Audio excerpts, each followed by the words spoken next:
Sugoi anare.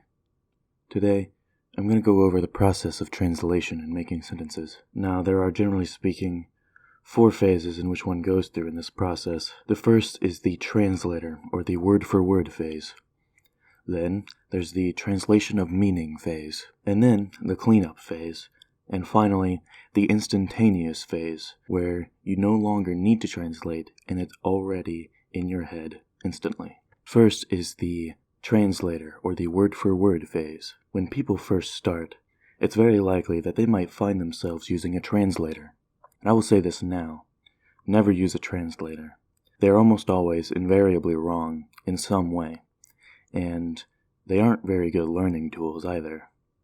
The reason this is combined with the word-for-word translation phase is because instead of using a translator, people would just do what a translator does by looking up an individual word in the dictionary and replacing an individual word with whatever sentence they're translating.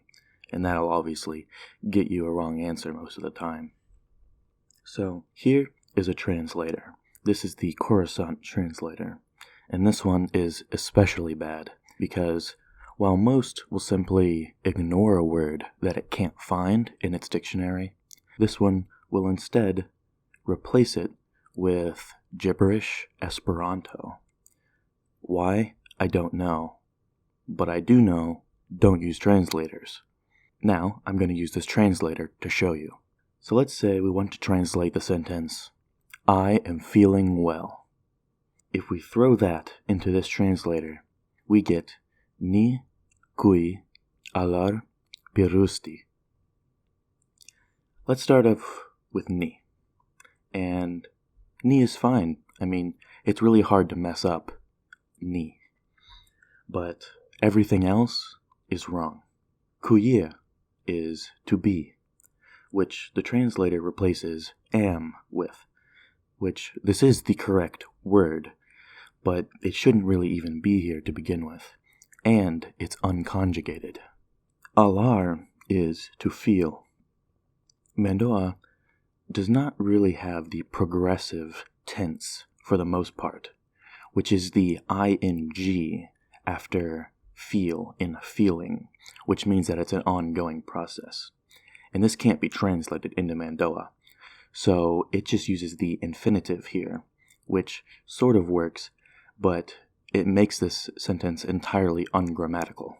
Lastly, because this is just searching words individually out of context, it looked up the word well in its dictionary and came back with perusti, which is true from a certain point of view, but the problem is that perusti means well in the sense of a hole to get water from, not well as in healthy.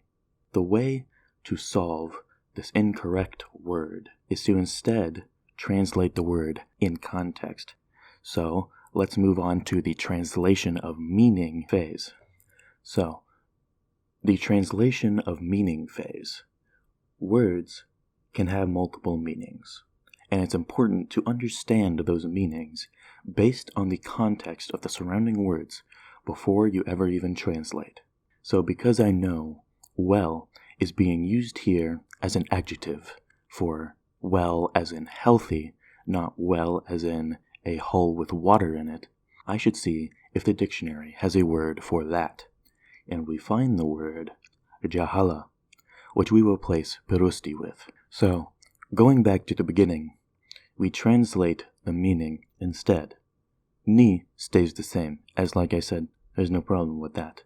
But kuyir alar has to go. It is unconjugated and tries to use a tense that doesn't exist in Mando'a. We could conjugate it as kui alar, but this has a different meaning from intended. Using ni kui alar jahala means I exist to feel well, not I'm currently feeling well, which is obviously a different meaning. The original sentence says, am feeling, which is a phrase indicating that the action is in progressive tense, meaning it's ongoing, which is shown in English by having the am and then the verb ing. But we don't have this tense in Mando'a for most words, So we are just going to use the present tense. Because am is used here as an auxiliary verb, it's completely ignored in the Mando'a translation. The only verb that we keep is alar. So instead of I am feeling, it's simply I feel, to make it more of a general present statement, since Mando'a doesn't have that progressive. If you've ever translated English to German before, this should be familiar to you, as German also does not have the progressive tense.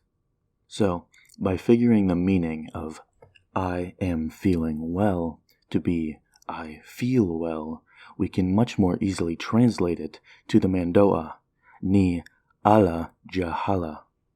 So now we will move on to the third phase, the cleanup phase. In this phase, people will realize that the sentence is good and makes perfect sense, but it may not be entirely necessary. For example, the verb ala can be dropped. Let me explain why. You probably know that cuire is dropped, for the most part, in most sentences. But you might be confused as to why alar is. Well, it's because alar is a linking verb. And if you haven't been in English class for a while, a linking verb is a verb that connects the subject to a predicate nominative, or in this case, a predicate adjective. A more basic way of saying this is that all linking verbs can be replaced by to be. It feels rough can simply be it is rough, which would be cuire. She looks fancy, she is fancy, which could be cuire. And because it can be cuire, it can be dropped. If you're still confused on what a linking verb is, I'm sure there are better explanations online. So, if your sentence has a linking verb, meaning that the verb can be replaced by cuire, to be, it can be dropped as if it were cuire. Now, it doesn't have to be, just like cuire doesn't have to be dropped, although you drop cuire more than you would drop ala. But it's still an unnecessary information, but it can help with context, so it's up to you if you want it or not. Personally, I would keep ala in the sentence unless someone already asked me how I was feeling, because then they would have set up the context for me to drop ala from my sentence. If they hadn't, I would have put it in my sentence. So we would simply have ni jahala. And this is as basic as you go. Unless, of course, you wish to drop the ni as well, which, if they are asking you a question, how do you feel? You can simply say, jahala. You don't need the ni because they asked you specifically. But if they didn't, you would need to have the ni. Now, this last phase isn't really of a phase, but more of a state. And that is the instantaneous translation state, where in your head, you will automatically read and understand something that you won't have to go through all these hoops to get your sentence looking as if a native wrote it. Not that there are any native Mando'a speakers. And I'm just going to tack this on at the end here. What do you do if, while translating, you can't find a word for something? Well, there are a few options. Firstly, you can look for a synonym and then see if that synonym has an entry in the dictionary. Then, if you can't find a synonym, see if you can reword the sentence to not use that word.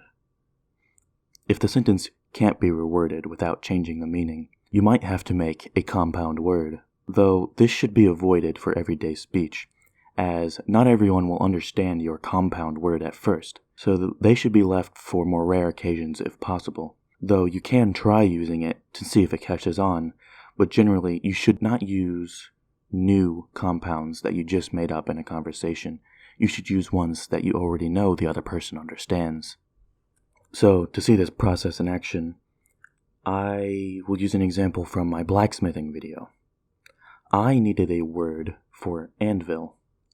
So I first looked in the dictionary, even though I knew it wasn't in there. So then I looked up if anvil has a synonym. There is no synonym for anvil. I could try to reword the sentence.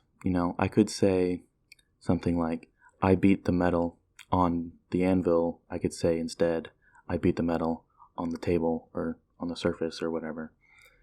But it doesn't really tell people exactly what I'm trying to say, and it's not very specific for blacksmithing terminology. So I decided that I would make a compound. So how do you do that? Well, what I did was I looked up what does anvil mean, and I thought, what does an anvil do? If you look up the etymology, which the etymology is the history and the origin of a word, you'll find that anvil comes from the Germanic anfilte, which means beat on. And that is also what it's for. So I thought, well, let's use this. So I go into the dictionary and make a compound for to beat on, and I get batbrok, which means bat, on, and brokar, to beat. And to be honest, I didn't really like this compound. It's clunky, it doesn't flow, and also it's more of a direct translation of anvil, which usually you want to avoid direct translations. And as we know, it's better to translate meaning than word for word. So let's come up with a new one by describing the anvil. So I like brokar because it is for beating. But what is an anvil fundamentally? It's a flat surface or a table. So I came up with brokaj, a beating table, from brokar, to beat, and kajir, from flat or level, or kajir, from table. Again, I would never use this in everyday speech unless the person who I'm talking to already knew this compound. There are some lists with fan-made compounds, but they're usually not read by a lot of people, so you'd run into problems when using them. And also, because they are made by fans, they're not always necessarily the best compound you've ever seen. Well, that's all I have to say about that, really. So I'm just going to say thanks for being patient on videos. As I'm very busy, it's hard to make videos. But that's all I have for you today. Vor'e.